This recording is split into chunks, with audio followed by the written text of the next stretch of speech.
안녕하세요. 윤희서점입니다. 오늘 읽을 책은 해바라기가 피지 않는 여름입니다. 미치오 슈스케 지음, 들녘출판사에서 펴낸 책입니다.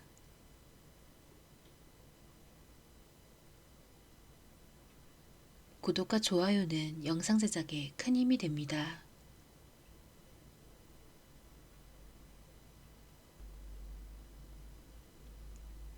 유지매미가 우는 소리를 듣고 바로 매미의 모습을 떠올리는 사람은 거의 없을 것이다. 빗소리를 듣고 빗방울이 한 방울씩 땅에 떨어지는 순간을 떠올리는 사람이 없는 것처럼 대부분의 사람들에게 유지매미의 소리는 수많은 개체에서 나오는 소리가 서로 섞이고 겹쳐서 탄생하는 바로 그 탁하고 물결치는 듯한 소리로 들릴 것이다. 나는 그 소리를 좋아하지 않는다. 어딘가 이상하다. 어딘가 잘못되어 있다. 더운 계절이 되면 나는 언제나 매미 소리를 들으며 그런 생각을 한다. 녹음이 우거진 공원 옆은 최대한 빠른 걸음으로 지나가고 방한 창문 너머로 느티나무 가로수를 노려보면서 명치에 힘을 준다. 그리고 소리를 지르고 싶은 충동에 휩싸인다.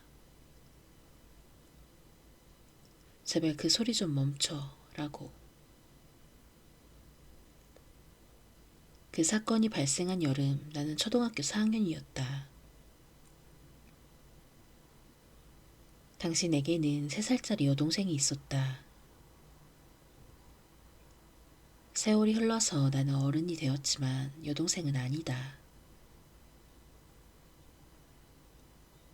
사건이 일어난 지 딱 1년 뒤 여동생은 4살 생일을 맞이하고 바로 죽어버렸다. 생각하기에 따라서 여동생은 행복했는지도 모른다. 이런 세상을 수십 년이나 살아가는 것보다 나을 테니까. 나는 가끔 생각한다. 나도 이 세상에 태어나지 않았더라면 하고. 나는 아직까지 여동생의 유골 일부를 소중하게 간직하고 있다. 당시 내가 사용하던 기다란 유리컵에 넣어서 랩을 씌우고 책상 위에 놓아두었다. 그것을 볼 때마다 나는 떠올린다. 작은 손가락이 붙은 사랑스러운 손. 라텍스로 만든 모형처럼 매끈매끈한 배.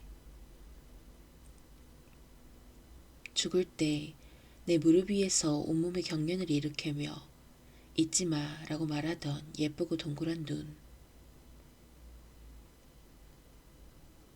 여름이 되면 나는 그 유골을 책상 서랍에 넣어둔다. 유즈맨미의 울음소리를 들으면서 동생을 떠올린다면 분명히 또다시 나 자신이 부서져 버린다는 사실을 알고 있기 때문에.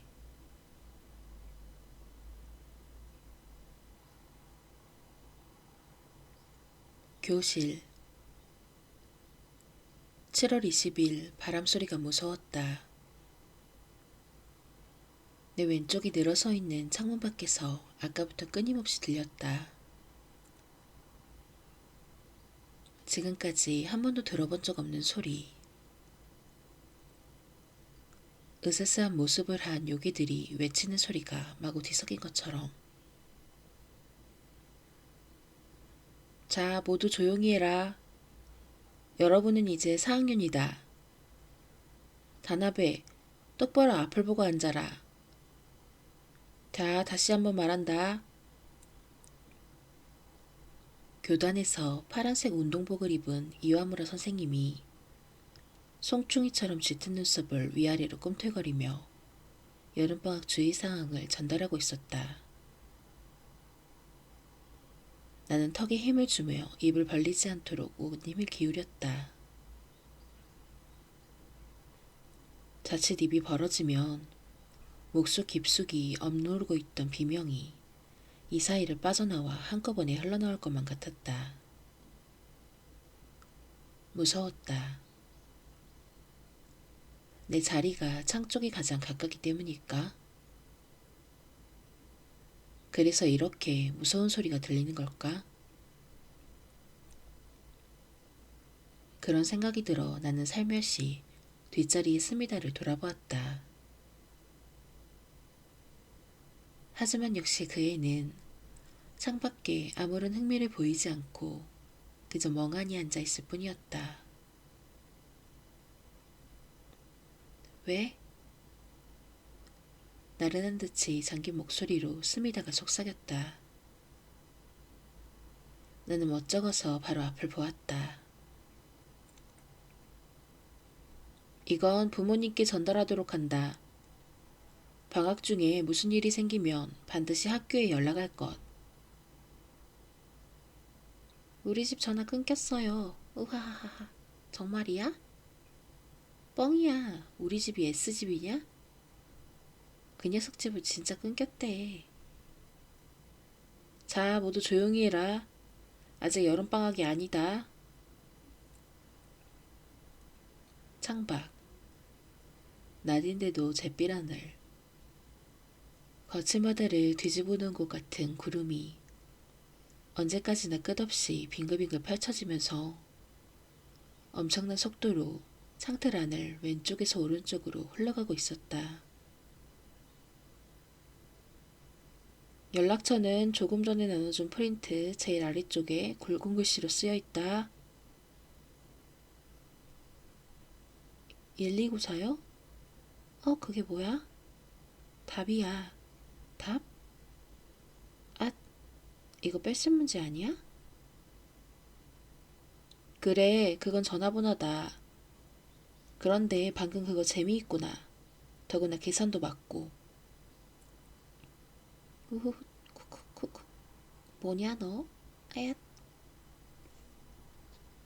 조금 있으면 벨소리가 울린다. 그러면 나는 이 교실에서 나가야 한다. 교실을 나서면 이 무서운 바람 속에서 혼자 맞서야만 한다. 뭔가 다른 생각을 하면서 마음을 가라앉히기 위해 나는 샤프 펜슬을 꺼내들었다. 책상 구석에 그림을 그리며 집중하려고 했다. 그런데 손끝이 잘 움직이지 않는다. 선을 그으면 한결같이 비뚤거리며 흔들렸다. 야, 뭐해? 책상에 낙서나 하고. 옆에 앉은 하치오카가 머리를 낮추며 말했다. 그거 뭐야? 악어? 상관마. 아, 도마뱀이구나. 아냐. 나도 모르게 소리를 질렀다. 한순간 모든 시선이 우리에게 쏠렸다. 그럼 뭔데? 심심하다는 듯이 조르는 목소리를 내며 하치오카는 목을 움츠렸다. 바다에 놀러가는 사람은 특히 주의하도록 해라. 매년 뉴스에서 봤을 거다. 바다에서 놀던 아이가 파도에 휩쓸려서. 헤엄치면 되잖아. 헤엄을 못 치니까 그렇지. 왜? 파도가 세니까. 왜? 바람이 창문에 쿵 부딪혔다. 눈에 보일 정도로 유리가 흔들렸다. 나는 나도 모르게 샤프 펜슬을 떨어뜨리고 창밖을 바라보았다. 그리고 나는 보았다. 정말 한순간이었다. S가 바람을 타고 창밖을 가로질러 가고 있었다. 왼쪽에서 오른쪽이었다. 여기는 학교 건물의 2층이다. 회색 티셔츠에 짙은 갈색 반바지를 입은 S의 몸이 종이장처럼 바람에 펄럭이며 엄청난 속도로 날고 있었다. 창을 가로지를 때 S는 두 눈을 크게 뜨고 교실 안을 힐끗 보더니 갑자기 슬픈 표정을 짓고 그러고는 휙 날아갔다. 자리에서 일어나 창문에 얼굴을 바싹 붙였다. S가 날아간 방향을 쳐다봤다. S는 이미 어디에도 보이지 않았다. 바람에 날아오른 운동장의 흙먼지만 자욱하게 흩날리고 있을 뿐이었다. 계약 직전에 숙제를 한꺼번에 하려는 사람 있냐? 네, 네. 숙제는 매일 해야 하는 거야. 너나 잘해. 나는 S의 자리를 돌아보았다. 내 자리에서 오른쪽으로 4번, 그리고 뒤로 2번 간 자리. 그 자리만 비어 있었다. 다른 자리는 모든 반 친구들이 앉아 있는데 S의 자리만이 잊힌 것처럼 덩그러니 비어 있다. 숙제를 나중에 한꺼번에 하려면 힘들 거다. 매일은 아니더라도 이틀에 한 번꼴로 조금씩 하도록 해라. 네, 무리예요. 왜 그래야 하는데요? 할머니 집에 간단 말이에요. 가져가면 되잖아. 그리고 오늘은 S가 결석을 했는데 누구 유인물하고 숙제를 S에게 가서 전해줄 사람? 너 가라. 아, 싫어. 냄새나. 으아. 냄새야. 아, 그렇다. S는 학교에 오지 않았다. S는 본래 건강이 좋지 않아서 학교를 쉬는 날이 많다. 그래서 오늘도 나는 별로 신경 쓰지 않았다. 자, 조용히 해라. 아무도 없나? S네 집 아는 사람? 선생님, 마스카와가 알아요. 아니야, 나 몰라. 너네 집에서 제일 가깝잖아. 싫어.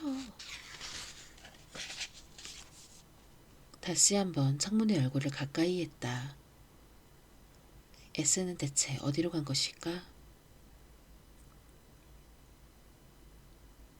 정신을 차리니 교실은 쥐죽은 듯 조용했다. 모두 나를 쳐다보고 있었다. 이와무라 선생님도 굵은 눈썹을 어중간하게 모으고 교단 위에서 가만히 내 얼굴을 내려다보고 있다. 모두가 뭔가에 놀란 표정들이었다. 미치오, 네가 간다고? 이와무라 선생님이 나에게 물었다. 아무 목소리도 들리지 않았던 교실은 이와무라 선생님의 말에 한층 더 조용해진 느낌이었다.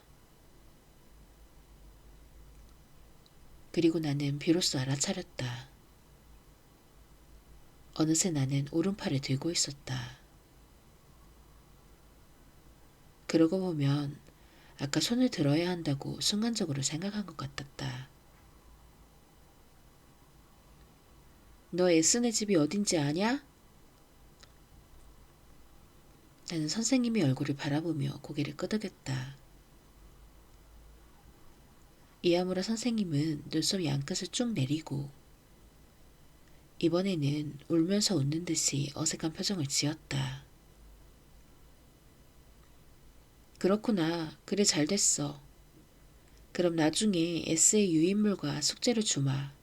그래 잘 됐어.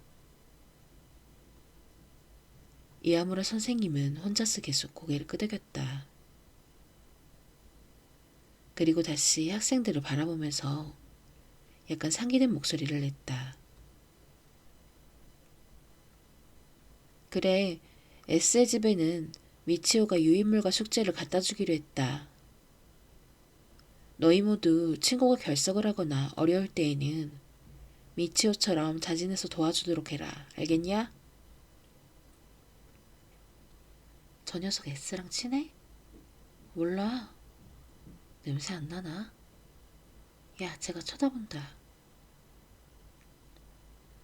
나와 눈이 마주치자 같은 반 친구 2명이 거북한 듯이 시선을 피했다. 한 명은 갑자기 이와무라 선생님한테 주목했고, 다른 한 명은 책상 위에 놓인 자신의 필통 속에서 뭔가 재밌는 것이라도 발견한 양 갑자기 눈썹을 치켜 올리며 들여다봤다. 미치오, S집에 가다가 살해당하지 않게 조심해라. 앞자리에 이비사와가 뚱뚱한 몸을 비틀며 돌아봤다. 본래 올라간 양눈이 볼살로 한층 밀려 올라가서 거의 실처럼 보였다. 조심하지 않으면 너도 다리뼈가 부러져서 풀숲에 버려질 거야. 이비사와가 무슨 말을 하려는지 알았다. 약 1년 전부터 이 옛마을에서 이상한 모습으로 죽어있는 개와 고양이가 계속 발견되고 있었다. 신문에도 악재적인 장난이라며 게재되었다. 덕분에 마을이 좀 소란스러워졌다. 죽은 동물은 마을 경계의 강가에서 시작해서 민가의 정원수, 노지의 배수로, 그리고 건물 사이 등에서 발견되었는데 그 수가 현재 총 8구에 이르렀다. 개와 고양이가 각각 4구로 버려진 것도 있고 애완인 것도 있었다.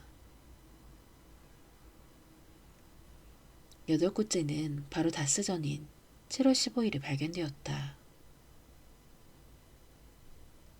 이튿날 아침 신문에 그 기사가 실렸고 기사 가장자리에 인쇄된 M마을의 지도에는 그동안 시체가 발견된 장소가 모두 동그라미로 표시되어 있었다. 각 동그라미 표시의 옆에 시체가 발견된 날짜가 적혀 있었다. 죽은 지 얼마 안 된 것도 있었고 발견 당시에 이미 뼈만 남은 것도 있었기에 날짜는 별 의미가 없었다.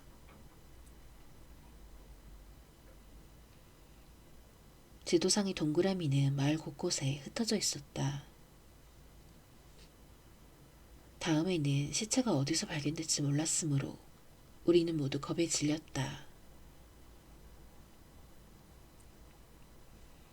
정신이상자의 소행으로 추측되어 학교에서도 학생들에게 수상한 사람을 조심하라며 주의를 주었다. 그저 죽어있는 거라면 정신이상자보다는 오히려 교통사고나 하천의 오염을 더 의심하겠건만. 언젠가 이와무라 선생님이 조례 시간에 이야기했다. 그런데 그건 역시 누군가가 하고 있다고밖에 생각할 수가 없다. 그 이유는 간단하다. 왜냐하면 모든 시체에는 2가지 공통된 특징이 있었다. 하나는 뒷다리 관절, 즉 사람으로 치며 무릎 부분의 관절이 모두 반대 방향으로 꺾여 있다는 점. 그리고 다른 하나는 죽은 개와 고양이가 하얀 비누를 입에 물고 있었다는 점이다. 연극 발표회도 있지 않도록. 방학이 끝나고 일주일밖에 시간이 없다. 여름방학 동안에 연습할 수 있는 사람은 연습하도록 해라.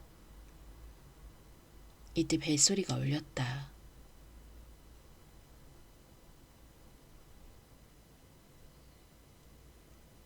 S의 집. 교문까지 가려면 한 바퀴가 100m나 되는 교정을 가로질러야 한다. 따가운 여름 햇볕에 교정의 자갈은 바싹 말라있었다. 일제히 하교하는 학생들을 섞여 고문으로 향했다. 왼손에는 S에게 전해줄 물건들을 들고 있었다. 연락사항이 적힌 유인물 2장과 과제물 4권, 그리고 갈색 봉투가 1장. 봉투 안에는 아마 장문이 들어있을 것이다. 정확히 일주일 전 국어 숙제로 제출했던 자유장문을 오늘 모두 되돌려받았다. 장문의 마지막에는 빨간 글씨로 이하무라 선생님의 감상이 적혀있다. 나는 올해 3살이 된 여동생 미카가 엄마 뱃속에서 나왔을 때의 일을 썼다. 병원 분만실 밖에서 아빠와 둘이서 기다란 의자에 앉아 안절부절 못하며 기다리던 때의 추억이다. 이하무라 선생님은 그때의 마음이 잘 전달되는구나 라고 적어주었다. 하늘을 올려다보니 조금 전까지 보이던 낮은 구름은 어느새 사라지고 새하얀 여름 태양이 나타나 있었다. 그토록 세차게 불던 바람도 이제는 잠잠해졌다. 미치오. 뒤에서 이와무라 선생님이 빠른 걸음으로 다가왔다. 조금 전에는 운동복 차림이었는데 지금은 반팔 와이셔츠로 갈아입고 있었다. 옆에 양복 윗도리와 가방을 같이 든 모습이다. S집에 가는구나. 더우니까 열사병에 걸리지 않도록 주의해라. 어째 너 얼굴이 땀으로 흠뻑 젖었구나. 손수건은? 없어요. 그러면 선생님 것을 빌려줄게. 자, 여기 있다. 방학 끝나고 돌려줘도 되니까 신경 쓰지 말고 이걸로 땀 좀 닦으면서 가거라. 이하무라 선생님은 나에게 파란 바탕에 하얀 줄무늬가 들어간 손수건을 건네주었다. 그럼 선생님은 좀 급해서 먼저 가마. 방학 중이라도 으슥한 곳에는 가지 마라. 내 등을 가볍게 토닥거리고 이하무라 선생님은 다시 잔 다름질로 가버렸다. 무척 서두르고 있었던지 내가 교문을 나섰을 때에는 벌써 그림자도 보이지 않았다. 바로 머리 위에서 이글거리며 내리쬐는 태양에 머리를 쏘이면서 느티나무 거리를 걸어갔다.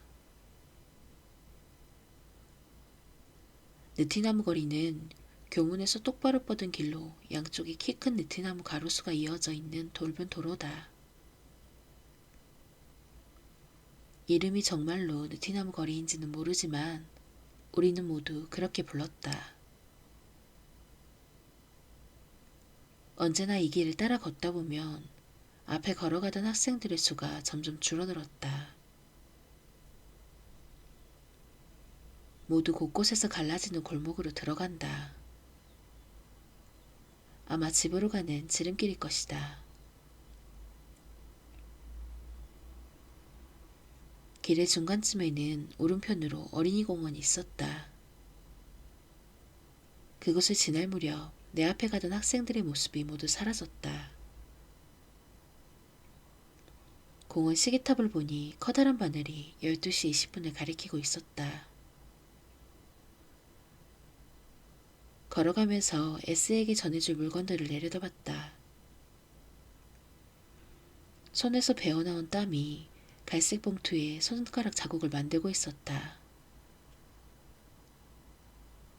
안에까지 스민 것은 아닌가 하고 걱정이 되어서 봉투를 들여다봤는데 원고지는 괜찮아 보였다. 나쁜 임금님. 칸칸이 그려진 원고지 가장자리에 그런 제목이 보였다. 네티나무 거리가 끝나는 T자길을 오른쪽으로 돌았다. 그 길은 우리 집으로 가는 왼쪽 길보다 훨씬 좁다. 돼지풀이 우거진 공터와 자갈이 깔린 주차장이 길 양쪽을 차지하고 있었고 사람들도 거의 보이지 않았다.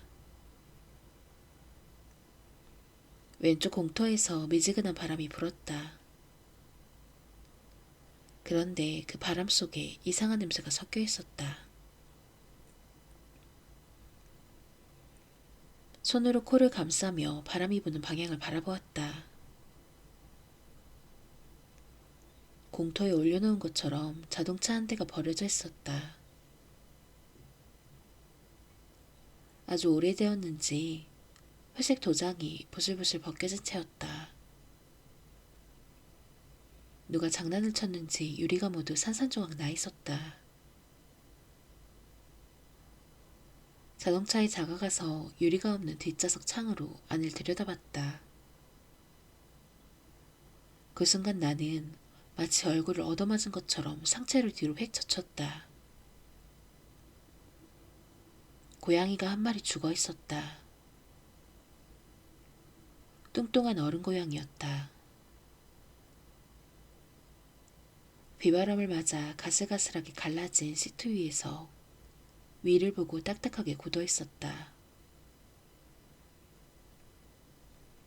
흰색과 연갈색의 털이 드문드문 빠져서 군데군데 분홍빛 살이 보였다. 두 눈은 완전히 말라버린 게 검은 메시장아찌를 집어넣은 것 같았다. 반쯤 벌린 입의 양끝은 귀를 향해서 자른 듯이 올라가 있었는데 그 모습이 마치 뭔가를 상상하며 소리 없이 웃는 것처럼 보였다. 콧구멍으로는 개미들이 들락날락거렸다. 죽은 고양이는 이상한 자세를 취하고 있었다. 텔레비전 게임의 인베이더 같은 모습. 두 개의 앞다리는 만세를 하듯이 머리 옆으로 각각 올라가 있고 뒷다리도 앞다리와 똑같은 방향으로 갈고리처럼 구부려져 있다. 몸 전체가 한자 나올 출자와 비슷한 모양이었다. 앞발이 위를 향한 건 자연스러운 일이다. 하지만 뒷다리마저 그런 각도로 구부러질 수는 없다. 분명히 관절이 본래의 반대 방향으로 구부려져 있다. 그리고 저건 뭘까? 처음에는 뭔지 몰랐다. 고양이 입속에 뭔가 하얀 게 살짝 보였다. 손가락을 뻗어서 만져봤다. 비누다. 고양이의 웃는 입속에서 바싹 말라 작은 균열이 생긴 하얀 비누가 머리를 내미고 있었다.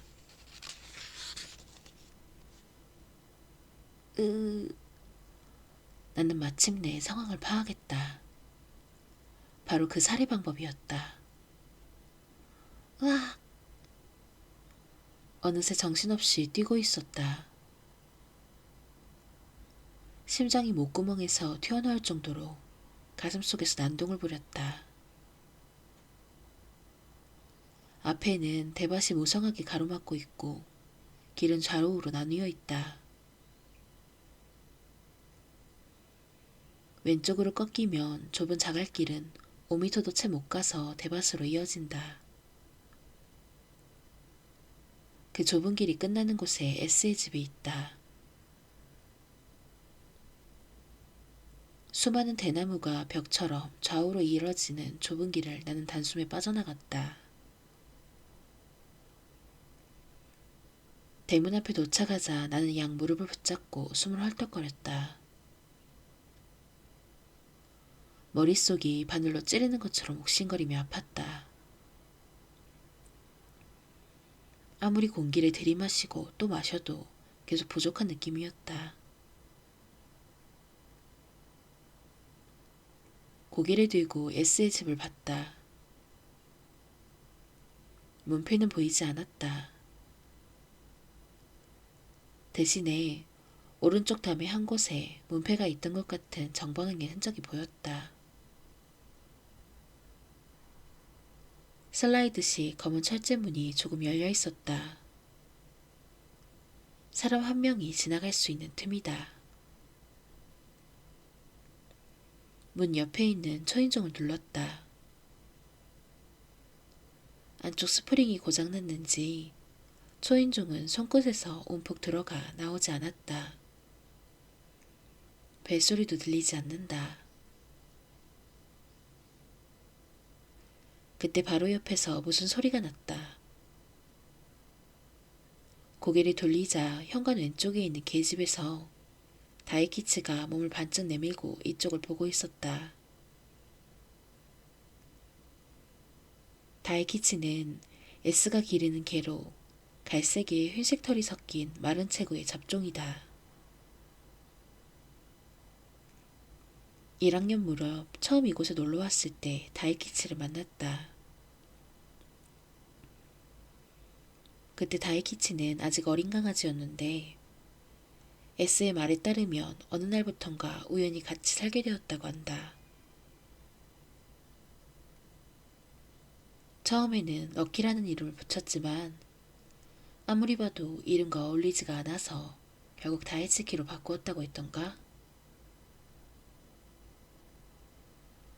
다이키치는 자세를 낮추고 목 깊숙한 곳에서 으르렁거리며 신음소리를 내고 있었다. 나는 깜짝 놀랐다. 다이키치가 나를 보고 으르렁거린 것은 처음이었기 때문이다. 바로 얼마 전에 근처에서 S가 데리고 가는 모습을 봤을 때도 꼬리를 빙글빙글 돌리면서 내 얼굴에 핥았는데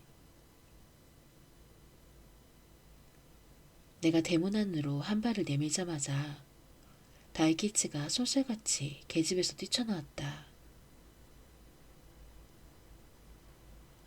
문에 부딪히자 격자 틈으로 코를 내밀더니 엄청난 기세로 나를 향해서 짖기 시작했다. 나를 올려다보는 눈빛이 무시무시하고 사나웠다. 왜 그래? 다이키치의 목줄은 계집 옆에 세워진 말뚝에 걸려 있었다. 별로 긴 줄이 아니어서 똑바로 현관을 향하면 다이키치가 덤비지는 못할 것 같았다. 문틈으로 들어가서 곧장 현관으로 갔다. 그동안 다이키치는 줄을 팽팽하게 당기며 나를 향해서 목을 내밀고 입 가장자리에 하얀 거품을 흘리면서 미친 듯이 짖었다. 문 옆에 바깥과 똑같은 초인종이 있었다. 눌러보았더니 이번에는 제대로 소리가 울렸다. 잠시 기다렸지만 아무런 대답이 없었다. 다시 한번 초인종을 눌렀지만 역시 대답은 없었다. 혹시나 싶어서 문 손잡이를 돌려보았다. 문은 쉽게 열렸다. 안녕하세요. 문을 살짝 열고 소리쳤다. S 있어요? 아무런 대답도 없다. 어두컴컴한 집안에서 S가 옆을 지나갈 때 풍기는 S의 냄새가 났다. 현관에 S의 신발이 보였다. 안에 있는 걸까? 마당으로 돌아가 보기로 했다. 문을 닫고는 왼쪽 벽을 따라서 걸어갔다. S의 집 마당에는 셀 수 없을 정도로 나무가 많았다. 하지만 공들여 심었다기보다는 멋대로 자라도록 내버려둔 것 같았다. 손질을 하지 않아 모든 가지가 마음대로 뻗어 있다. 키가 큰 나무도 낮은 나무도 모두 화가 난 듯이 사방으로 가지를 내밀고 있다.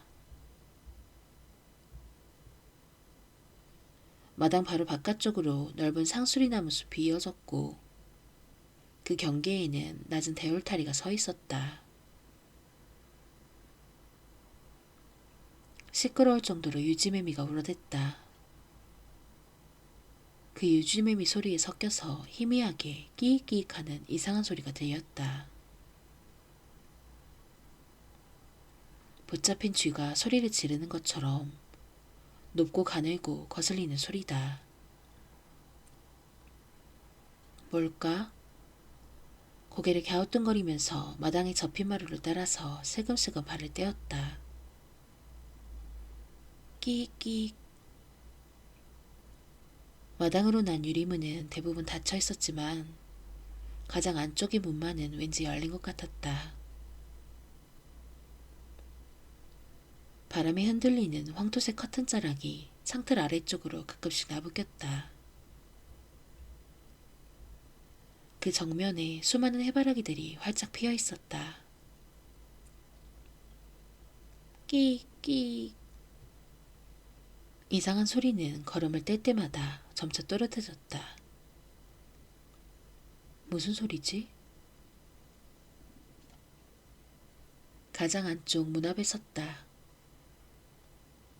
방 안을 들여다보니 거기에 S가 보였다. S는 태양이 쨍쨍 내리쬐는 밝은 마루와 해가 들지 않는 어두컴컴한 다다미 방의 경계선에 정확히 서서 나를 내려다보고 있었다. S의 눈은 엄청난 사시였기에 두 눈이 똑바로 나를 쳐다보고 있지는 않지만 한쪽 눈은 분명히 나를 가만히 응시하고 있었다. 회색 티셔츠에 짙은 갈색 반바지를 입은 모습이 내가 교실 창문에서 본 것과 똑같았다. S는 나에게 몸을 정면으로 향한 채 이상한 자세로 온몸을 흔들고 있었다. 작게 원을 그리듯이 흔들흔들. 뭐해? 나는 물어보았지만 S는 대답하지 않았다. 보랏빛 입술은 꿈쩍도 하지 않았다. 목이 사람 같지 않게 길게 늘어나 있다. 심장이 높은 곳에서 떨어진 것처럼 쿵 하고 소리를 냈다. 짧게 숨을 들이킨다. 이 사이에서 공기가 날카로운 소리를 낸다. S의 두 다리는 허공에 떠 있다.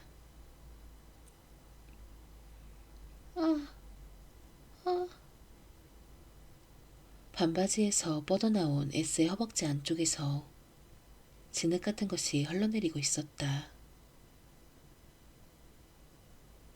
그것은 S의 겉모습으로만 가는 다리를 따라 내려가다가 이윽고 맨발이 발끝에서 툭 떨어졌다. 정확히 다다미와 문지방 사이에 떨어져서 복잡한 색의 작은 웅덩이를 만들고 있었다. 한 번씩 숨을 쉴 때마다 호흡이 가빠졌다. 숨을 내뱉을 때마다 목 속에서 아, 아, 아 하며 떨리는 목소리가 새어나왔다.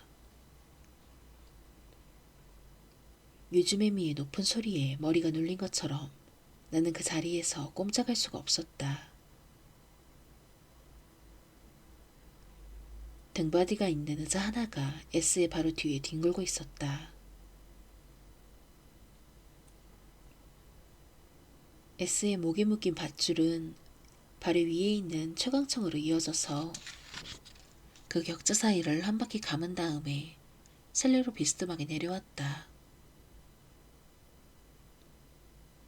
팽팽하게 당겨진 밧줄은 방의 안쪽으로 이어진 채 마당을 향해서 놓인 커다란 옷장문의 손잡이에 묶여 있었다. S의 무게로 당겨진 한쪽 문이 활짝 열려있고 옷장 자체도 아주 약간 원래 위치에서 비켜있다. 그 때문에 S의 몸은 바닥과 아슬아슬하게 떨어져 있었다. 만약 옷장이 조금 더 가벼웠거나 문이 조금 더 컸더라면 S의 두 다리는 바닥에 닿았을지도 모른다. 배에서 가슴으로 이 유무를 감정이 솟구쳐 올랐다. S에게 다가가려고 한 걸음 내디딘 순간 온몸이 마비되는 것 같은 느낌이 나를 덮쳤다. 무릎이 힘없이 툭 꺾이면서 땅에 털썩 주저앉았다. 흙은 태양빛을 받았을 텐데도 차가웠다. 나는 두 손을 마루 위에 얹은 상태로 S를 올려다봤다. 뒤에서 불어온 미지근한 바람이 내 머리를 스친 다음 또다시 S의 몸을 흔들었다.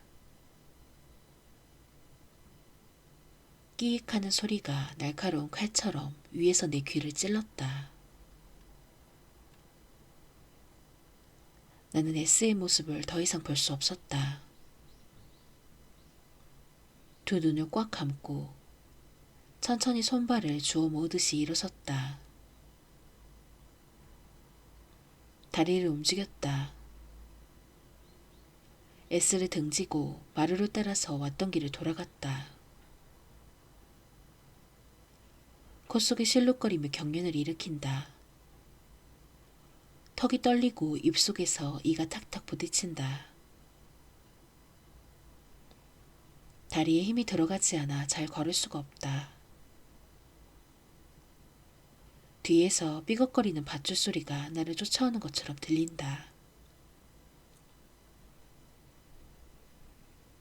마루를 절반쯤 지났을 때 나는 딱 한 번 뒤를 돌아보았다. S의 모습은 벽에 가려서 보이지 않았다. 많은 해바라기가 눈에 들어왔다. 모두 커다란 꽃을 피우고 있었는데 그 꽃들은 하나같이 S가 있는 방을 향하고 있었다. 조금 전에 S는 나를 내려다보고 있던 것이 아니라 그 활짝 핀 해바라기를 보고 있었던 것인지도 모른다. 그런 생각을 하는데 갑자기 눈물이 뚝뚝 떨어졌다.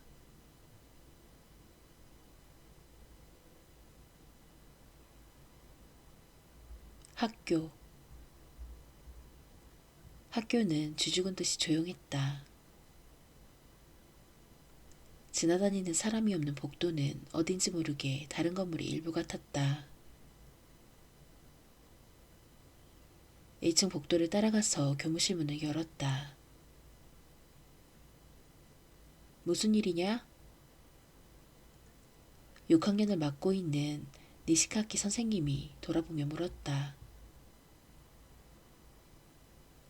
마르고 앙상한 얼굴에 네모난 안경을 걸친 니시카키 선생님은 자리에서 일어나 근심스러운 얼굴로 나에게 다가왔다.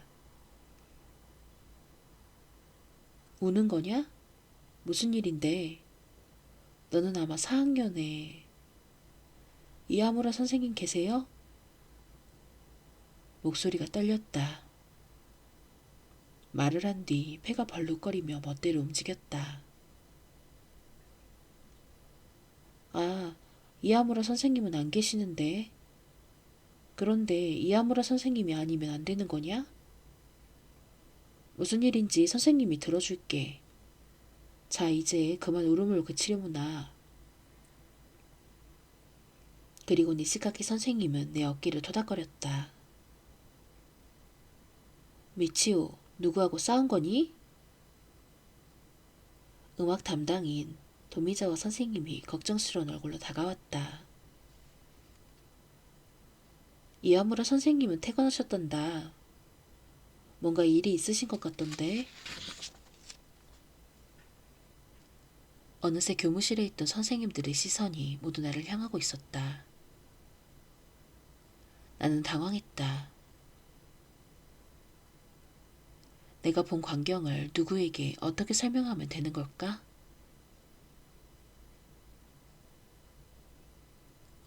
뭐하냐, 미치오. 뒤에서 목소리가 들렸다. 돌아보니 이와무라 선생님이 서 있었다. 내가 대답하기 전에 니시카키 선생님이 먼저 입을 열었다. 이와무라 선생님, 볼일은 다 끝나셨어요? 아, 그게 말이죠. 약속이 있었는데 그쪽에 일이 생겨서요. 그냥 돌아왔어요. 사실은 아직 업무가 남아서요. 여기니까 하는 말이지만. 오늘은 차 가지고 오셨죠? 네, 그래요. 그 사람하고 그대로 차를 타고 어디 좀 가려고 했거든요. 차는 괜히 가지고 왔어요. 이럴 줄 알았으면 평소대로 전철로 올걸. 이와무라 선생님이 나를 쳐다봤다. 그건 그렇고, 미치오, 너 아까 운동장에서 보지 않았나? S집에 갔잖아. 뭐야, 너 우는 거야? 선생님, 저기... 말을 하려다가 나는 우물쭈물했다. 여기서 S의 이야기를 하면 분명히 큰 소동이 벌어질 것이다. 폐가 또다시 벌룩거렸다. 이와무라 선생님은 힐끗 주변을 훑어보더니 내 어깨에 손을 얹었다. 여기서는 말하기 곤란하냐? 그래, 그럼 저쪽으로 가자. 자, 이리 따라오너라. 이와무라 선생님은 나를 교무실 안쪽으로 데리고 왔다. 응접실이라고 써진 문을 열고 안으로 들어갔다. 가죽 소파 끝에 나를 앉히고 이와무라 선생님도 내 옆에 자리를 잡고 앉았다. 무슨 일이 있었던 거냐? 나는 크게 심호흡을 했다. 그리고 바로 조금 전에 S의 집에서 본 상황을 이와무라 선생님에게 설명했다. 이야기하는데 또다시 눈물이 뚝뚝 떨어졌다. 그게 사실이냐? 이와무라 선생님은 이야기 중반부터 반쯤 엉거주춤하고 있던 자세에서 완전히 일어나서 심각한 표정으로 나를 내려다봤다. 나는 눈물 맛이 나는 침을 삼키며 딱 한 번 고개를 끄덕였다. 일 났네? 이거 보통 일이 아닌데? 이와무라 선생님은 내 얼굴을 내려다본 채 손바닥으로 이마를 문질렀다. 선생님은 지금 바로 S네 집에 가봐야겠구나. 너는 당장 집으로 가거라. 아니, 잠깐만. 누구 다른 선생님께 데려다달라고 해야겠어. 그래, 그게 좋겠어. 이와무라 선생님은 응접실 문을 열고 나가서 누군가에게 작은 소리로 말을 걸었다. 목소리를 죽인 말소리들이 마구 뒤섞여서 들리기 시작했다. 그 웅성거리는 소리는 가끔 높아지기도 하고 갑자기 낮아지기도 하면서 한동안 이어졌다. 발소리 하나가 쿵쾅거리며 멀어졌다. 문을 노크하는 소리, 교장 선생님의 목소리. 방금 들린 노크 소리는 응접실 반대쪽에 있는 교장실의 문일 것이다. 입구에서 이와무라 선생님이 몸을 반쯤 들이밀고는 나보고 재빨리 손짓을 한다. 일어나서 응접실을 나가자 교장 선생님이 심각한 얼굴로 서 있었다. 교장 선생님의 이런 심각한 얼굴은 작년 여름 학생 한 명이 교통사고를 당했을 때 이후로 처음이다. 교장 선생님 주변에 다른 선생님들이 모여 있었다. 모든 시선이 나에게 집중되었다. 이아무라 선생님은 자신의 가방을 옆에 들고 있었다. 미치오, 선생님은 지금 바로 S집에 갈 건데 도미자와 선생님이 너를 집까지 데려다 주실 거야. 집에 아버지나 어머니는 계시나? 나는 고개를 저었다. 지금 집에는 미카밖에 없다. 3시가 넘으면 엄마가 돌아오실 거예요. 지금 1시 반이니까 아직 꽤 남았는걸? 어머니는 일 나가셨나? 파트타임이에요. K역 앞에 스파게티 집이요. 전화번호는? 나는 또 고개를 저었다. 그럼 가게 이름은? 내가 스파게티 가게 이름을 말하자 이아무라 선생님은 바로 수화기를 들고 전화번호 안내에 물어보았다. 목과 어깨 사이에 수화기를 끼우고 종이에 전화번호를 받아 적더니 일단 전화를 끊었다가 바로 다시 전화번호를 때리듯이 탁탁 누른다. 네, 예, 아니요, 애는 지금 여기에. 네, 아, 네. 잠시 엄마와 통화를 한 이아무라 선생님은 이윽고 수화기를 내려놓고 나를 쳐다봤다. 어머니 바로 집으로 오신단다. 자, 도미자 선생님이 집에 데려다 주시면 어머니가 오실 때까지 밖으로 나가지 마라. 이아무라 선생님은 교장 선생님을 향해서 고개를 살짝 끄덕이고 잔 다름질로 복도로 나갔다. 그런데 갑자기 걸음을 멈추더니 다시 교무실로 와서 근처 책상 위에 놓인 수화기를 집어들었다. 교장 선생님, 경찰에는 제가 신고하겠습니다. 중간에 합류해서 같이 가는 게 좋을 것 같습니다. 교장 선생님이 고개를 끄덕인다. 이아무라 선생님은 등을 돌리더니 책상을 덮는 것 같은 자세로 전화를 걸었다. 여보세요? 저 N 초등학교의 이아무라라고 합니다만 손으로 입가를 막고 낮은 목소리로 속삭이듯이 이아무라 선생님은 사정을 설명했다.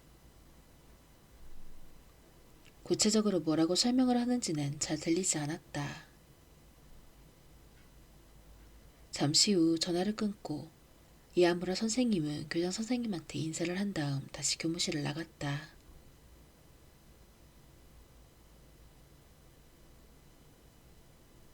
우리 집. 미치오, 정말 괜찮겠니? 도미자와 선생님이 고개를 살짝 기울이면서 내 눈을 들여다봤다. 선생님 이대로 학교로 돌아가도 되겠니? 현관에서 도미자와 선생님은 허리를 굽히며 내 쪽으로 얼굴을 가까이 댔다. 선생님이 된 지 아직 2년밖에 되지 않았다는 도미자와 선생님은 엄마보다 훨씬 젊다. 여동생이 있으니까 괜찮아요. 선생님은 엄마가 돌아오실 때까지 같이 있어주겠다고 하셨다. 하지만 나는 가족 이외의 사람들이 집에 들어오는 게 싫었다. 이 집안, 즉 거실과 부엌 상태를 다른 사람들이 보지 않기를 바랐다. 미치오, 여동생이 있었구나. 몇 살이니? 현관 가장자리에 가지런히 놓인 분홍색 작은 운동화를 보면서 도미자와 선생님이 물었다. 올 7월에 3살이 되었어요. 그래, 그럼 내년부터 유치원에 다니겠네? 그렇게 어린 여동생이 항상 혼자서 집을 보는구나. 네, 저희 집은. 나는 고개를 돌려 도미자와 선생님의 시선을 피하며 대답했다. 저희는 언제나 그래요. 도미자와 선생님의 시선이 계속 내 옆으로 쏟아지는 것을 느꼈다. 내 집인데도 순간 불편해졌다.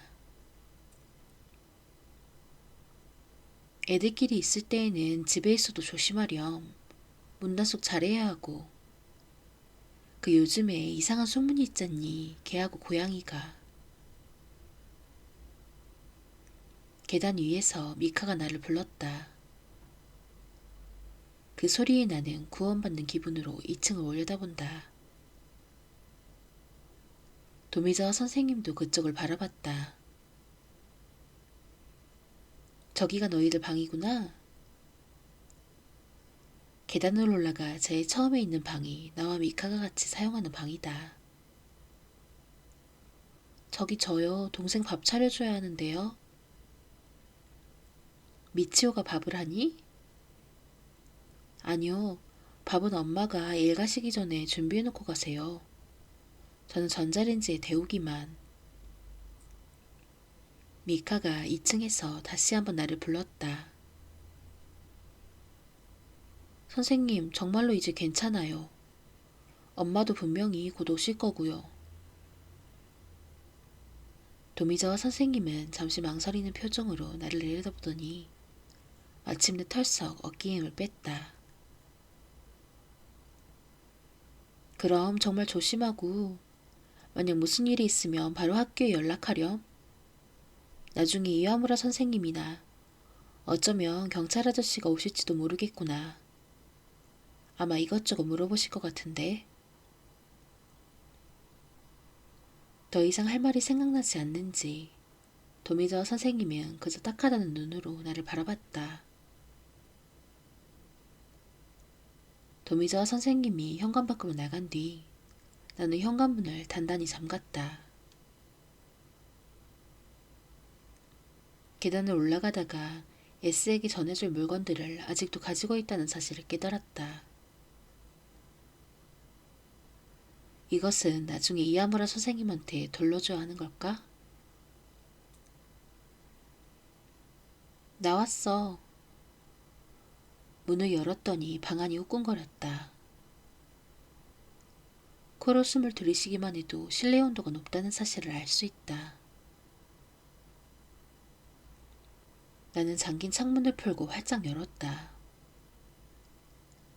바깥 소리, 냄새와 함께 상쾌한 바람이 들어와서 노란색 커튼이 펄럭였다. 엄마는 왜 창문을 모두 닫는 거야? 2층 침대의 아래 칸에서 뒹굴던 미카가 지겹다는 듯이 물었다. 엄마는 외출을 하여 아이들만 집에 있게 되면 온 집안의 창문을 꽉 닫고 모두 잠가버렸다. 그리고 더워도 절대로 열면 안 된다고 나에게 엄하게 주의를 준다.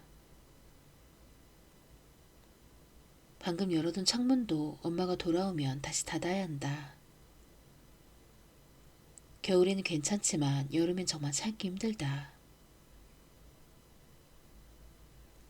분명히 위험해서 그럴 거야. 떨어지니까? 아니, 우리가 떨어지는 거 걱정하는 게 아니야. 안 그러면 뭐하러 1층 창문까지 닫겠어? 요즘 이 근처에 이상한 사람들이 있잖아. 개나 고양이를 죽이는 사람 말이야. 아, 미카도 알아. 다 합쳐서 8마리 죽었어.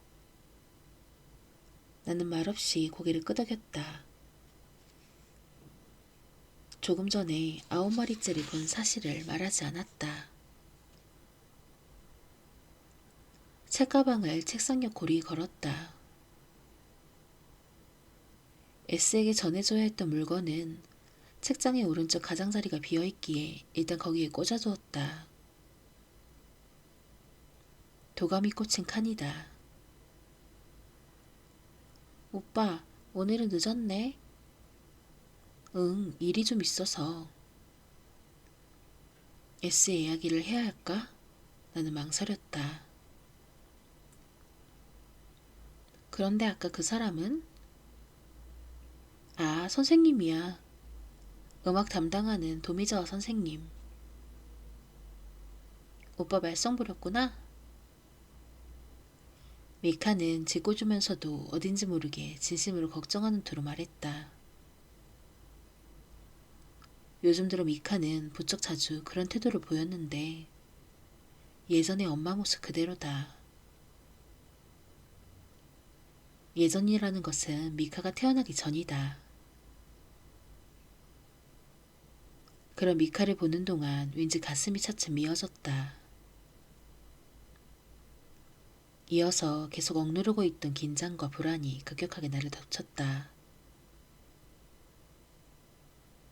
눈물이 와라 쏟아질 것 같았고 창피하게도 3살짜리 여동생에게 의지하고 싶은 마음이 일었다. 미카, 사실은 오늘 말이지. 바닥에 책상다리를 하고 앉아서 나는 미카와 마주보았다. 내가 본 일들을 미카에게 이야기했다.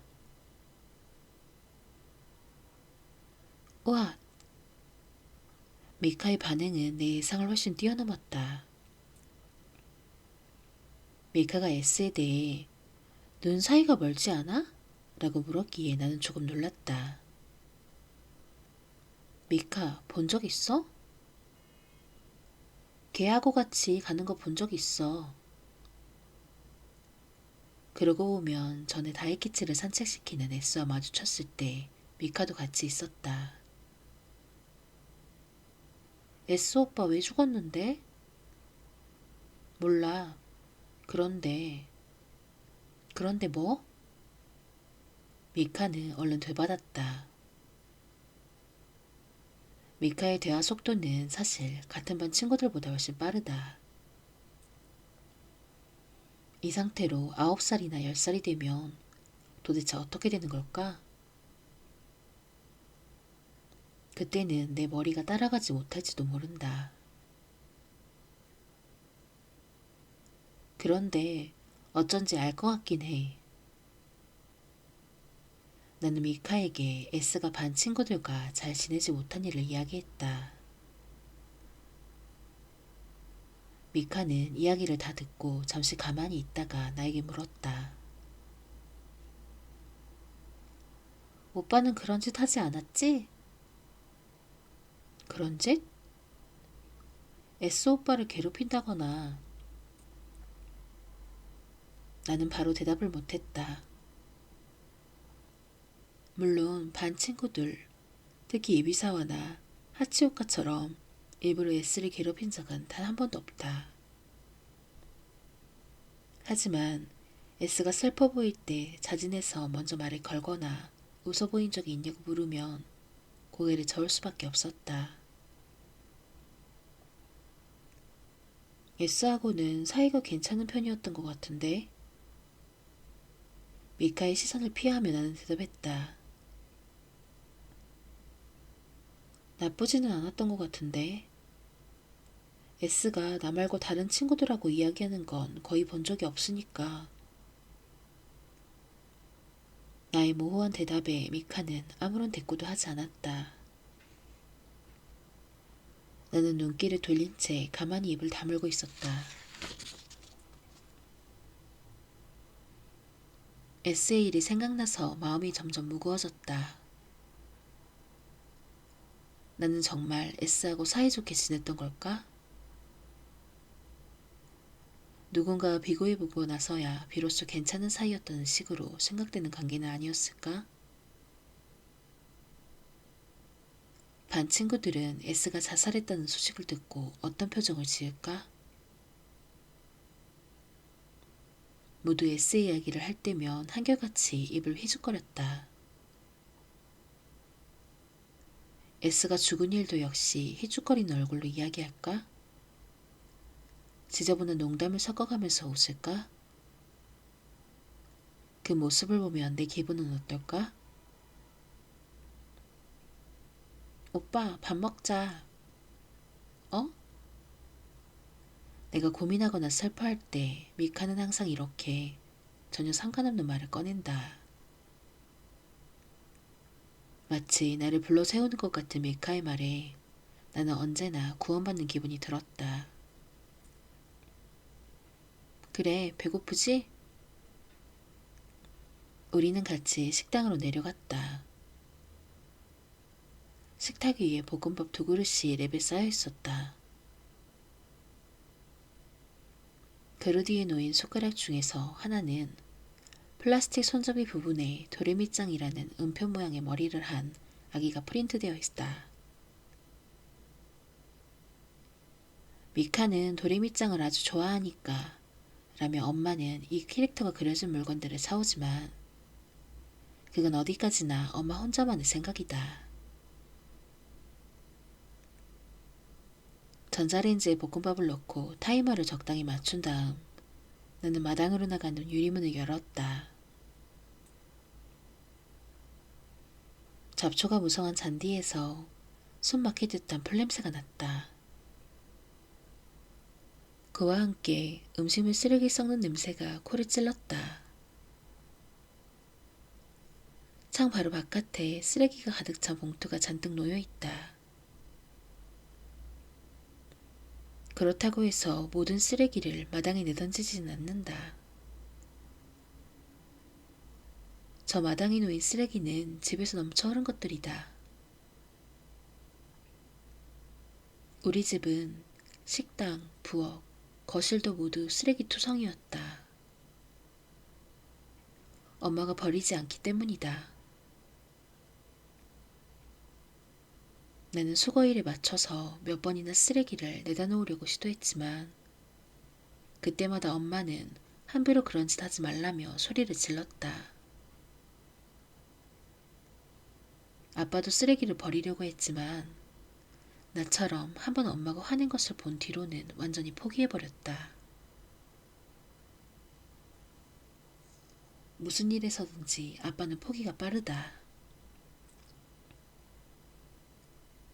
샌들을 적당히 발에 끼고 마당으로 나갔다. 빗물이 들어가서 안이 질척해진 쓰레기 봉투를 들여다보았더니 반투명한 비닐 안쪽에 작은 파리가 윙윙 날아다니고 있었다. 쭈그려 앉아서 봉투의 주둥이를 푸는데 뒤에서 땡 하고 전자레인지 소리가 들렸다. 오빠 볶음밥. 미카가 부르는 소리에 나는 다시 집으로 들어갔다.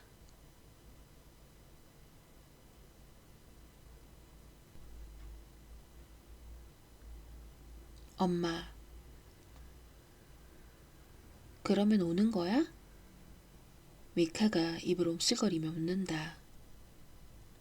뭐가? 나도 볶음밥이 입에서 흘러나오지 않도록 조심하면서 반문했다. 그 선생님, 이와무라 선생님? 오시지 않을까? 아까 도미자와 선생님이 그랬거든. 어쩌면 경찰 아저씨와 함께 올지 모르겠다고. 나는 바닥을 힐끔 쳐다봤다. 바싹 마른 노란색 밥알들이 붙어 있었다. 이러한 상태를 다른 사람이 본다고 생각하니 한숨이 절로 나왔다. 뭔가 적당히 둘러대서 우리 방으로 올라오게 할까? 현관에서 곧바로 계단을 올라오게 말이야. 이 집에서 당당하게 남에게 보일 수 있는 곳은 우리 방밖에 없다. 엄마도 분명히 그걸 더 좋아할 거야. 엄마는 신경 안 써. 우리가 밥을 거의 다 먹어갈 때 현관문을 여는 소리가 들렸다. 나는 당황하여 벌떡 일어나 마당으로 나가는 유리문을 쾅 하고 닫았다.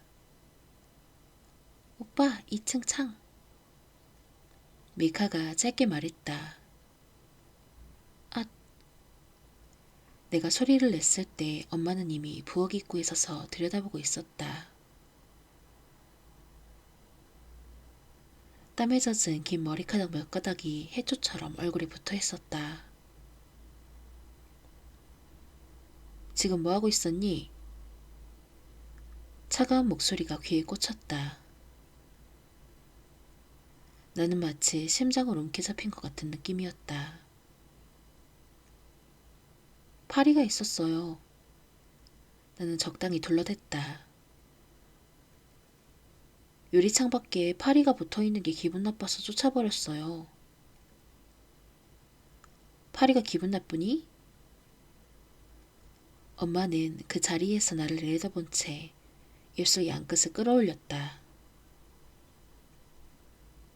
두 눈이 심술궂게 올라가서 사마귀 같았다. 그렇게 엄마는 잠시 가만히 있는가 싶더니 너무 많이 들어서 이제는 무심히 흘려듣게 된 말을 내뱉었다. 기분 나쁜 건 너야. 나는 아무 대답도 하지 않고 그저 아래를 보고 의자에서 자세를 고쳐 앉았다. 우리 미카야, 집 잘 봤니? 엄마 왔어. 도저히 같은 입에서 나온다고 생각할 수 없을 정도로 높고 덩다운 목소리. 마치 노래의 한마디 같았다. 어머나, 치마가 다 구겨졌네. 이러면 안 돼요. 미카는 여자애잖니. 단정해야지. 엄마는 의자 위로 몸을 굽히고는 손으로 털듯이 치맛끝을 잡아당겼다. 그리고 그 사세 그대로 얼굴만 나를 향한 채 다시 몸이 건조한 차가운 목소리를 냈다. 정말이니? 뭐... 그 S라는 애 말이야. 정말이니? 네가 발견했다는 게. S가 죽은 사실보다도 내가 그것을 발견한 점이 훨씬 중요한 것처럼 엄마는 나를 노려보았다. 학교에서 전해줄 물건이 있어서 S의 집에 갔는데 현관에서 불러도 대답이 없기에 마당으로 돌아가. 멍청한 것. 엄마가 내 말을 가로막았다. 대답이 없으면 현관이나 신발장 위에 놓고 나왔으면 됐잖아. 뭐 때문에 너는 그렇게 멍청한 짓만 하는 거냐? 너 때문에 엄마는 일도 중간에 그만두고 왔잖아. 이제 곧 선생님도 경찰들이 올 텐데. 너 말이야, 엄마를 괴롭히려는 거지? 일부러 그러는 거지? 일부러 그런 거 아니에요. S가 죽어있는 줄 몰랐어요. 너는 입만 열면 거짓말이니까. 엄마가 무슨 말을 하려는지 난 알고 있었다. 그 거짓말을 말하는 것이다. 오래전에 엄마가 나를 싫어하게 된 그날. 내가 했던 거짓말을 말하는 것이다. 그날 이후 엄마는 나를 전혀 믿지 않게 되었다. 나는 그 뒤로 한 번도 거짓말을 하지 않았는데, 나는 진심으로 반성하는데, 목 깊숙한 곳에서 감정이 복받쳐 올랐다. 아무 말도 못하고 나는 식탁만 내려다보았다. 너는 음침해. 그리고 엄마는 입에서 흙덩어리라도 뱉는 것 같은 어조로 멍청이 하고 덧붙였다. 내가 하루에 몇 번씩 듣는 단어다. 스스로 정신을 똑바로 차리고 나는 멍청하지 않다고 확인하면서 생활하지 않으면 어느 순간 내가 정말 멍청하다고 여기게 될 것 같았다. 하지만 지금은 내가 멍청하지 않다는 사실을 알고 있다. 미카야, 엄마의 목소리가 다시 바뀌었다. 미카는 영리하니까 오빠처럼 되면 안 돼요. 알았지? 나는 마지막 남은 볶음밥 한 숟가락을 마저 떠먹고는 식탁에서 일어났다. 잘 먹었어요. 미카 2층으로. 말을 하려는데 엄마가 소리쳤다. 미카라고 부르지 마. 목소리가 반은 뒤집어져 있었다. 왜? 나는 엄마 얼굴을 보지 않고 중얼거렸다. 미카를 미카라고 부르면 왜 안 되는데요? 엄마도 그렇게 부르잖아요. 엄마는 또 뭐라고 소리 지르려다가 멈췄다. 결국 나는 미카와 같이 2층으로 올라갔다. 곧 엄마의 낮은 목소리가 들렸다. 선생님이 오시면 바로 내려와라. 나는 아무 말도 하지 않을 거야.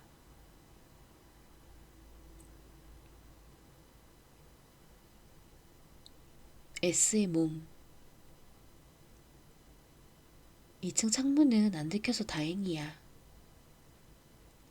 아무렇지 않게 말하는 미카의 말투에서 나에 대한 마음 씀씀이가 묻어나왔다. 응, 엄마가 왔으니까 이제 그냥 열어두자. 선생님이 오면 어떻게 여기까지 올라오게 해? 현관에서 바로 이 방으로 올라오게 하려면 내가 밑에서 기다리는 게 나을지도 몰라. 그런데 언제 올지도 모르고 일단 여기 있지 뭐. 그런데 오래 기다릴 필요도 없었다. 10분도 채 되지 않아서 현관 벨소리가 울렸고 이아무라 선생님의 목소리와 엄마 목소리 그리고 처음 듣는 남자 목소리가 나직이 들려왔다. 엄마는 정말로 필요한 말 외에는 하지 않았는지 바로 계단을 올라오는 발소리가 들렸다. 노크 소리가 들리고 이아무라 선생님의 얼굴이 나타났다. 미치오, 잠깐 들어가마. 이아무라 선생님의 표정은 내가 예상하던 모습과 달랐다. 나는 당연히 심각하고 슬픈 얼굴을 상상하고 있었는데 그때 이아무라 선생님은 곤란하고 화가 난 것 같기도 하고 잘 표현할 수는 없지만 어딘지 모르게 어중간한 표정이었다. 그럼 형사님들도 들어오시죠? 이아무라 선생님이 슬쩍 뒤를 돌아봤다. 선생님의 커다란 몸에 숨는 것처럼 양복 차림의 두 사람이 방으로 들어왔다. 한 사람은 아빠와 나이가 비슷해 보였다. 마른 체격이었고 등을 구부정하게 해서 눈을 치뜨며 이쪽을 보기 때문에 햇볕에 그을린 이마에 주름이 가득 졌다. 다른 한 사람은 아직 대학생 아니면 더 어려 보였다. 그런데 가까이에서 보니 그 사람의 얼굴에도 의외로 주름이 많았다. 나는 결국 두 사람 모두 비슷한 나이일지도 모른다고 생각했다. 세 사람은 카펫이 깔린 바닥 위에 책상다리를 하고 나와 마주 앉았다. 이아무라 선생님이 내 정면에 앉았고 두 형사는 선생님보다 약간 뒤에 자리를 잡았다. 여기에 있어도 될까? 미카가 나한테 속삭였다. 약간 긴장한 목소리다. 나도 잘 모르면서 고개를 끄덕였다. 아마 금방 끝날 거야. 이아무라 선생님이 우리를 번갈아 보면서 곤란한 표정을 지었다.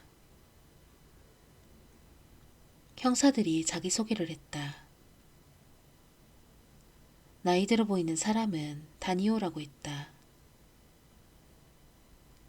젊어 보이는 사람은 다키나 씨라는 것 같았는데 나이처럼 확실하지 않았다. 어떻게 할까요? 먼저 저부터? 이아무라 선생님이 좌우를 번갈아 돌아보면서 물었다. 다니오 형사가 고개를 끄덕이며 대답했다. 네, 그러시죠. 저희는 좀 있다가. 괜찮지? 네, 먼저 이아무라 선생님께서 설명을 해주시죠. 자기들끼리 시선을 몇 번 주고받은 후 이아무라 선생님이 나를 쳐다보았다. 미치오, 그게 말이지. 다박 수염이 자란 볼을 엄지손가락으로 쓰다듬으면서 이아무라 선생님은 내 쪽에 얼굴을 가까이 댔다. 먼저 질문부터 하자. S 말인데 네가 S집에서 S가 그러니까 목을 메고 죽은 걸 본 게 맞지? 내가 고개를 끄덕이자 이아무라 선생님은 다시 한번 물었다. 마루 안쪽에서 목에 밧줄을 걸고 매달려 있던 거지? 네, 난간에서 늘어진 밧줄이 S목에 걸려 있었고 그 뒤에 등받이가 있는 의자가 넘어져 있었고 이미 학교에서 했던 이야기였다. 형사들이 있어서 다시 한번 같은 이야기를 시키는 걸까? 단도직입적으로 말하마. 단도직입. 무슨 말인지 알지? 이아무라 선생님은 좀처럼 본론으로 들어가지 않았다. 헛기침을 하기도 하고 넓적다리를 자꾸만 움직이는 게 마치 이야기를 계속하고 싶지 않아서 일부러 미루는 것처럼 보였다. 그리고 겨우 이아무라 선생님이 말을 꺼내는가 싶었지만 그것은 내가 전혀 이해할 수 없는 소리였다. 없었단다. 나는 고개를 가우뚱거리며 이아무라 선생님의 얼굴을 쳐다보았다. 없었? 그래, 선생님이 경찰 아저씨들하고 같이 S집에 달려갔는데 S의 시체는 없었어. 어디에도 없었단다. 이아무라 선생님의 뒤에서 형사 2명이 내 반응을 확인하는 것처럼 각기 머리를 내미는 모습이 보였다. S의 시체가 없어졌어요? 시체만이 아니야. 밧줄도 넘어진 의자도 없었단다. 난간에서 늘어져 있는 것도 선생님 눈에는 전혀 보이지 않았고 의자는 모두 부엌에 제대로 놓여 있더구나. 다다미 방에 있던 건 잠시 말을 끊고 이아무라 선생님은 형사들을 돌아보았다. 배설물이었어. 다니오 형사가 말하며 내 얼굴을 쳐다보았다. 배설물이 있었단다. 그런데 배설물 자체가 아니라 그것을 닦은 흔적만 말이지. 난간 아래 정확히 다다미와 문지방 사이에 있더구나. 옷장은 어땠어요? 한쪽 문이 열려있고 옷장도 앞으로 약간 나와 있었어요. S의 무게 때문에요. 다니오 형사가 고개를 저었다. 우리도 확인했단다. 옷장은 아무렇지 않더구나. 계단 아래에서 전화벨 소리가 울렸다.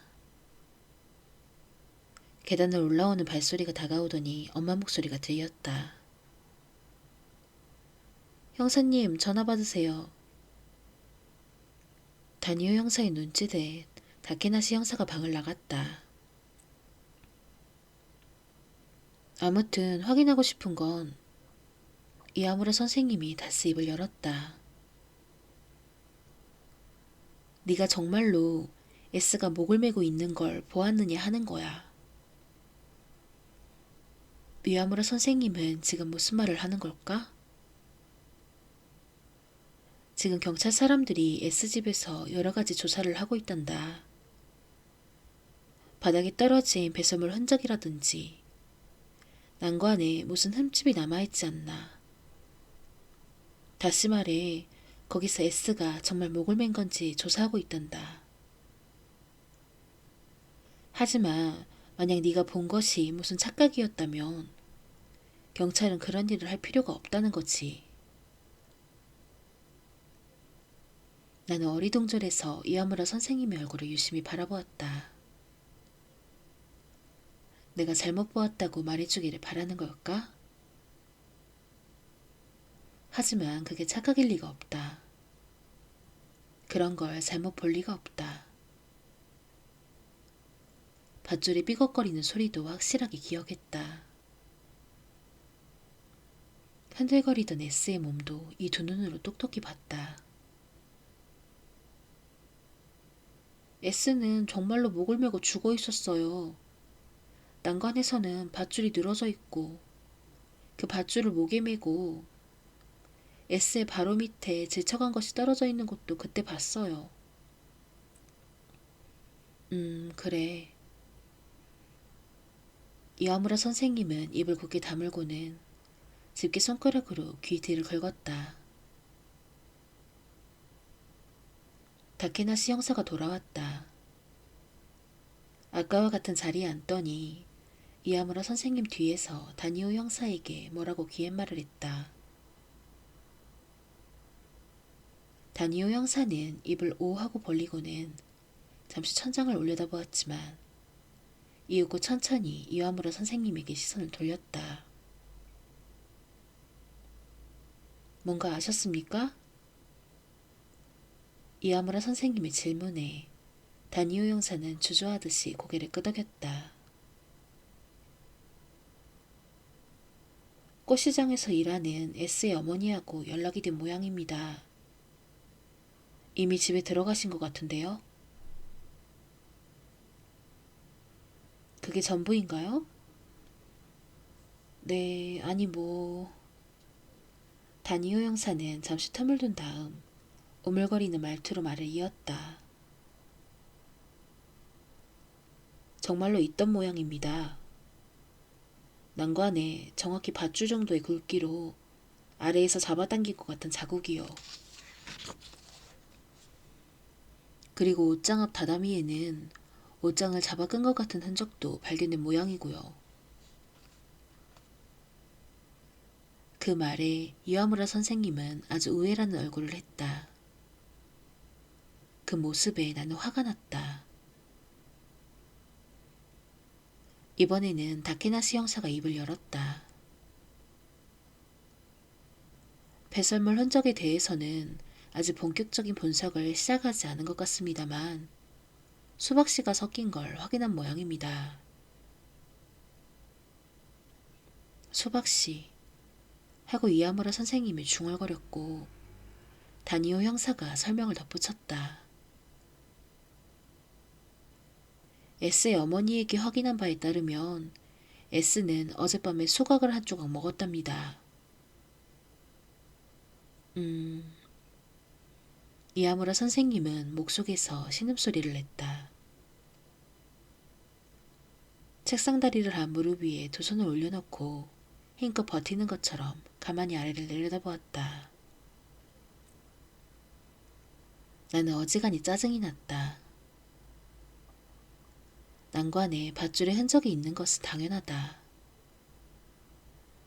그리고 당연히 바닥 배설물은 S의 것이다. 내가 처음부터 말하지 않았는가? 오빠는 거짓말 같은 건 안 해요. 미카가 나직한 목소리로 조그맣게 말했다. 나는 보란듯이 크게 고개를 끄덕였다. 당연하죠. 친구가 목을 맸다는 거짓말을 제가 왜 해요? 이야무라 선생님은 놀란듯이 고개를 들었다. 두 손바닥이 나를 향하게 하고는 고개를 연시 젓는다. 아니 미치오, 그게 아니란다. 너를 의심하는 게 아니라 그게 너무 갑작스러운 일이라서 조금 혼란스럽다고나 할까? 가능하면 믿고 싶지 않다고나 할까? 말끝을 모호하게 흐리며 이와무라 선생님은 다시 어깨를 축 늘어뜨렸다. 다니오 형사가 나에게 몇 가지 질문을 했다. 내가 S집에 간 시각, 내가 정확히 무엇을 봤는가 등등. 나는 모든 질문에 정확하게 대답했다. 대부분의 질문들은 도미자와 선생님한테 경찰이 집에 올지도 모른다는 말을 듣고 예상했던 내용들이었다. 그런데 의외의 질문이 두 가지 있었다. 내가 본 S는 정말로 죽은 것 같았는가? 그리고 S의 집안과 그 주변에 아무도 없었는가? S는 죽어 있었을 거예요. 왜냐하면 완전히 몸에서 힘이 빠져 있었고, 목이 엄청나게 늘어나 있었고.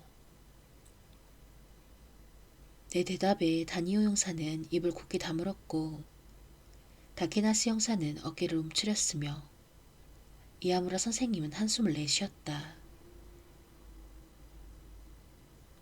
누가 있었는지는 모르겠어요. 하지만 저는 아무도 보지 못했어요. 무슨 소리가 나거나 하진 않았니? 안 났을 거예요. 매미 소리가 시끄러워서 자신할 수는 없지만요. 다니오 형사는 매미 소리라고 반복하고 코옆을 긁적였다. 이 정도면 될까요? 수첩에 볼펜으로 적고 있던 다케나시 형사가 앞뒤 페이지를 넘겨 확인하면서 말했다. 다니오 형사는 눈썹을 치켜 올리며 끄덕였다. 두 사람이 먼저 일어났고 다음에 이와무라 선생님도 천천히 일어났다. 고맙구나. 여러 가지 알려줘서. 다니오 형사가 눈높이 주름이 깊게 파이게 웃었다. 혹시 나중에 뭔가 생각나거나 알게 되면 연락 주면 고맙겠구나. 윗도리 안주머니에서 명함을 꺼내 나한테 내밀었다. 이름 옆에 형사부 수사 제1과라고 인쇄되어 있었다. 나는 그것을 받아서 일단 내 지갑에 집어넣었다. 선생님은 이제 어디로? 다니오 형사가 이아무라 선생님을 쳐다봤다.